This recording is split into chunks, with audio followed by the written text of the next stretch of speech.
जिन्हें किसी ने नहीं पूछा, उन्हें मोदी ने पूजा। पहले की सरकारों ने इन सभी की आवश्यकताओं की तरफ ध्यान नहीं दिया। हमारी सरकार द्वारा पहले की सरकारों की अनेक गलतियों को सुधारा गया है। ग्रामीण भारत महोत्सव में प्रधानमंत्री नरेंद्र मोदी ने कहा कि विकसित भारत के लिए गांवों का समृद्ध होना जरूरी है। गांव आत्मनिर्भर होगा तभी देश आत्मनिर्भर होगा। पहले की सरकारों में गांव से पलायन होता रहा, गरीबी बढ़ती रही, गांव और शहर के बीच की खाई बढ़ती रही। जिन्हें किसी ने नहीं पूछा, उन्हें मोदी ने पूजा है। जो इलाके दशकों से विकास से वंचित थे, अब उन्हें बराबरी का हक मिल रहा है। इसके अलावा प्रधानमंत्री नरेंद्र मोदी ने क्या कुछ कहा, आइए सुनते हैं। देश में सबसे ज्यादा एससी कहां रहते हैं?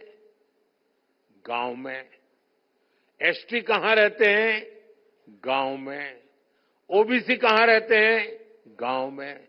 एससी हो, एसटी हो, ओबीसी हो, समाज के तबके के लोग ज्यादा से ज्यादा गांव में ही अपना गुजारा करते हैं।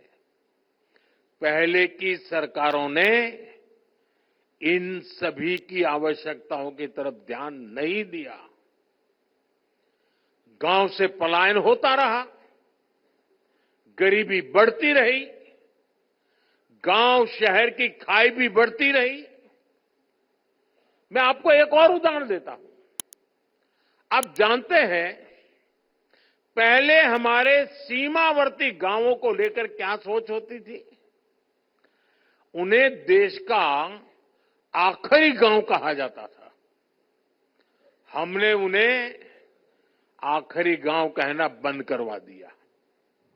हमने कहा, सूरज की पहली किरण जब निकलती है ना, तो उस पहले गांव में आती है, वो आखिरी गांव नहीं है।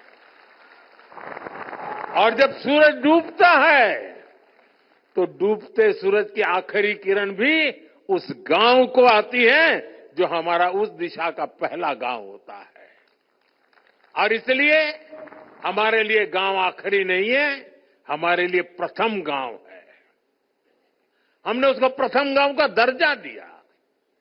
सीमांत गांवों के विकास के लिए वाइब्रेंट विलेज स्कीम शुरू की गई। आज सीमांत गांवों का विकास वहां के लोगों की आय बढ़ा रहा है।